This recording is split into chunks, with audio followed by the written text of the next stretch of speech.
Welcome back. It is Friday, May 5th, and the MLB. Our three favorite picks are on the way. Happy Cinco de Mayo. You're looking good out there. Let's dive into our favorite plays. But of course, let's recap yesterday, though, as we always do. Unfortunately, our winning streak came to a slight halt. A 1-2 day. We had the over 4.5 runs in the first 5 innings for that Red Sox game. I told you Gossman was due a bad showing, and boy, did he have a bad one. I know sweat bet there. Now, the Marlins did not get it done on the money line. A couple errors in there. They gave up a couple runs in the ninth, which made it look not as close as the game actually was, but oh well. And then our no run first inning, I was live for that one. It was brutal.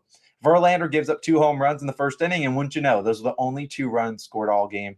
You hate when that happens. But either way, a 1-2 day. We're going to bounce back today. If you are new, I appreciate you for coming out here. Hit that subscribe button. I think we're almost at 170,000 subscribers. You guys have shown tons and tons of love and support. Down below, comment your favorite plays. If you are curious about my favorite NBA plays, those videos were already posted last night. We actually brought out the brooms in the NBA, so go check it out. I did a video for each of the games last night, and there are actually 2 free squares. I talk about it in those videos, how I'm using them, and you can check it out. Top link in the description. They'll be linked down below. Now, I do have to say one last thing before we dive into our favorite picks today, and it is something that is pretty important, and it's because we have an offer on DraftKings right now. You can get plus 3,000 odds on any team today to win. So if you join DraftKings using our top link in the description, you make a $5 money line bet on any team tonight, whether it's in the NBA, NHL, MLB. Look, you get $150 in site credit if your bet wins. So if you want to take advantage of that, I lean the Braves on the money line, but as you know, MLB, any team can win any given night. But either way, you can take advantage of that. Links down below.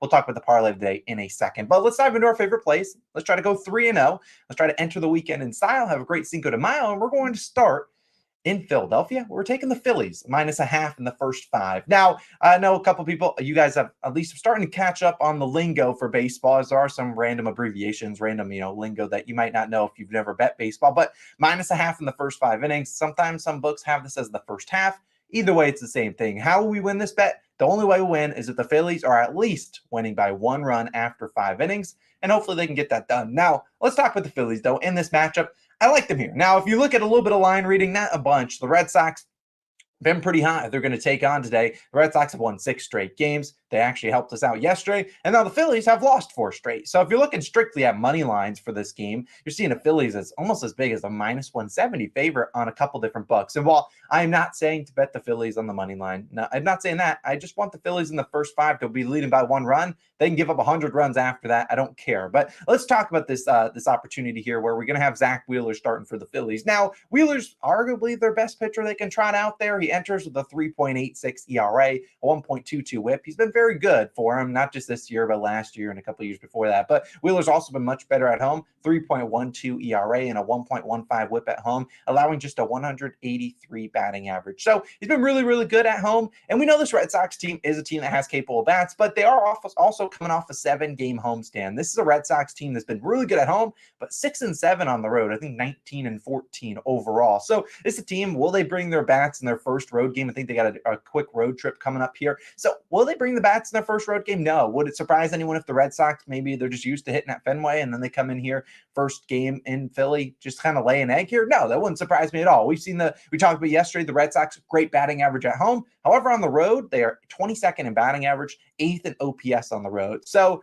look, they haven't been great offense on the road, and we've seen Wheeler great at home, and the Phillies have covered this -0.5 in the first 5 in 5 straight Wheeler starts. So whoever's going up against, they've been able to get Wheeler some run support, and we're going to need some run support today. Look, Wheeler's not going to be able to do it all on his own, so I think we're going to need some run support, and they're going to have to get it done on Chris Sale. Now, Chris Sale will start for the Red Sox, and lefty has had an up and down season so far, 6.75 ERA and a 1.47 whip. If you see it, like, he's a very roller coaster type pitcher.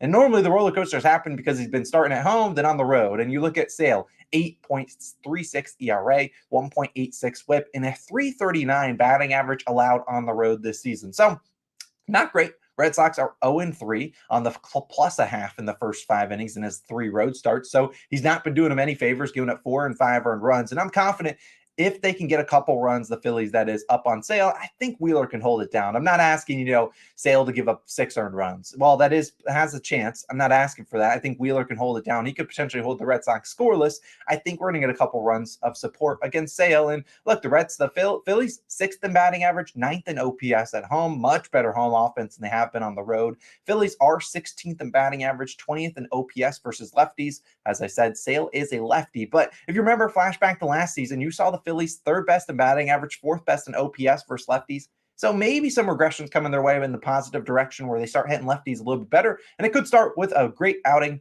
and just absolutely destroying Chris Sale. I wouldn't call that crazy if they destroyed him. He has not been good on the road. I like the Phillies in the first 5. I don't normally like to take these run lines. I actually consider the Phillies full game run line, but their bullpen has just not been good, and there's going to be run opportunities late in this one. So give me the first 5 run line. We need them leading by at least 1, hopefully more than that after 5 innings. We'll take that. Now, let's move on to my second play of the day, and it's going to actually be another first 5. I don't take a lot of these, but it's going to be on the opposite side. We're taking the Astros plus a half in the first 5 innings, currently minus 125 on DraftKings. Laying a little bit of juice here. Probably wouldn't go more so than like minus 135-ish or so.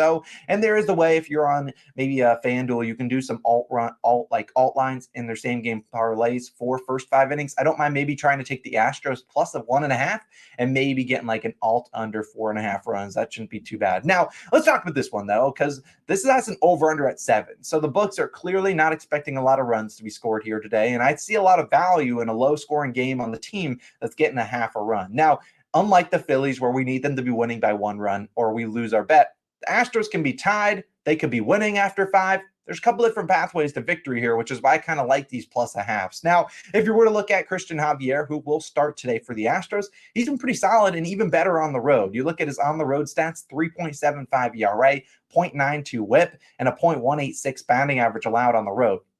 He's been pretty legit. And this is a guy in Javier. He's had no hitters.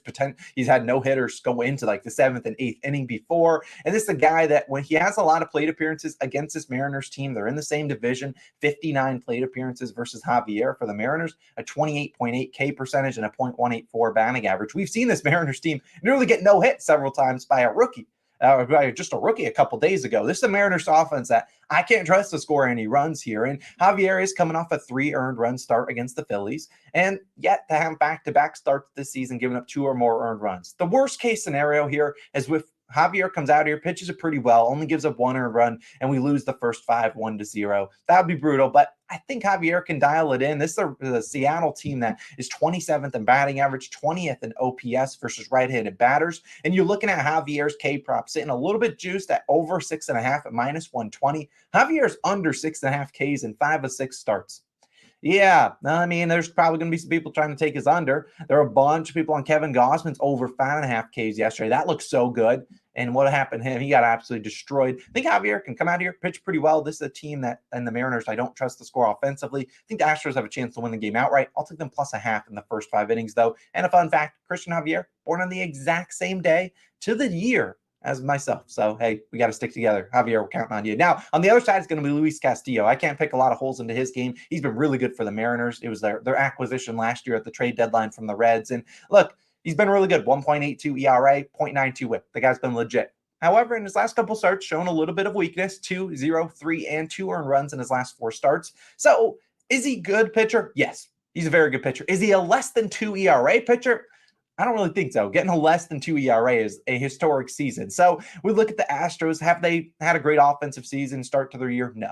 They're 19th in batting average, 25th in OPS versus right-handed pitchers. Yeah, but look, Castillo it might give them some help. He's had 2+ walks in 4 of his last 5 starts, and Castillo's good. I'm not going to say, hey, Castillo's getting rocked today. Like I said, Gausman probably got rocked, but Castillo's capable of giving us 1 or 2 earned runs, and I think that's a chance that Javier can hold it down for us. The Astros are actually much better on the road. This is a team that, unlike a lot of teams where they're very good at home, bad on the road, the Astros are the complete flip-flop. They're 5th in batting average, 11th at OPS on the road. And this is a team that they have 31 plate appearances versus Castillo, not the best numbers, a 35.5% K percentage and a 22 or 0.226 batting average. But like an Astros team lost 2 in a row. This is a team that's only lost 3 in a row once this season. They normally try to come out here, manufacture some runs, steal some bases, try to get us a win here. And like a 0-0 tie, which has potential through 5 innings, would cash us this bet. But I'll take the Astros plus a half in the first 5. I think this one has a decent chance. We'll take them. Now, of course, I believe you guys know what time it is. We'll get the music rocking and rolling. We'll get the nerf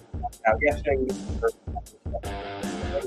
flags. If you want to wave this flag emoji, you can. Just go become a COS All-Star. Now, before I dive into today's No on First Inning, because yesterday should have hit, but it did not. Today, we actually have a parlay of the day. It's always live Monday through Friday, and it has 3 NRFIs. Now, the last leg in it is going to be the one I'm about to talk about and the one that we will track towards our play. If you want 2 other leans, go check out our parlay of the day. It's the top link in the description. Right underneath that will be that DraftKings offer plus 2 free squares that we talked about in the NBA videos. But today we are going to the Brewers and Giants game, taking the no-run first inning here, minus 115 on Caesars. Now, I'd probably place it right around minus 130, minus 135. As you see, I don't like taking juice NRFIs. What happens when you take a juice NRFI? Well, yesterday happens. You get a solo homer and then another solo homer to add icing on top. Now, for this one, we're going to have Sean Manaea start for the Giants. And look, Manaea's not necessarily, a guy that I would say, hey, I want to bet a NRFI on his starts every single time. But he is 3-1 this season. 20-10 last year. And Manaea's only Yurfie this year was in Mexico City. Like, I can't blame him for that one. If you watch that Mexico City game, that was actually the game Logan took the over 15.5 runs. He almost got your NRFI in that one, but they sent a line drive right at Manaea, hit his kneecap, went flying into the next to his dugout, and that's how he gave up the Yurfie. He can't do much about that. But it's a Brewers offense, 14th in first inning runs. They are 26th in batting average versus lefties. Manaea is a lefty. And honestly, doing a little bit of line reading on Manaea's props, his hits allowed is like 4.5.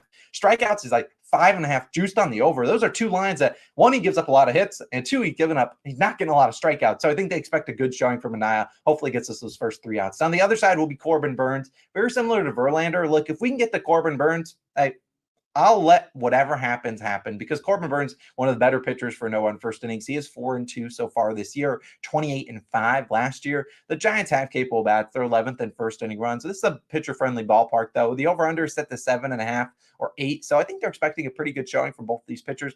Can we get the no-run first inning? I certainly think so. So Brewers, Giants, no-run first inning. That's what we're going to do to wave this flag and hopefully cash the final leg of our parlay of the day, which is 3 NRFIs. If you want to check it out, time link in the description. Hopefully you guys have a great Cinco de Mayo. Hopefully have a great Friday. I'll see you guys back in tomorrow on Saturday. That'll be our final video before Logan returns on Sunday. Love you guys. Have a great Friday. I'll see you guys back in the next one. Those are 3 favorite picks all at the bottom of the screen. Let's have a great day. Let's bring out those brooms. See you guys tomorrow. Also, NBA videos. If you want to check them out, both popping up on the screen. We posted them last night. Go check those out if you want to.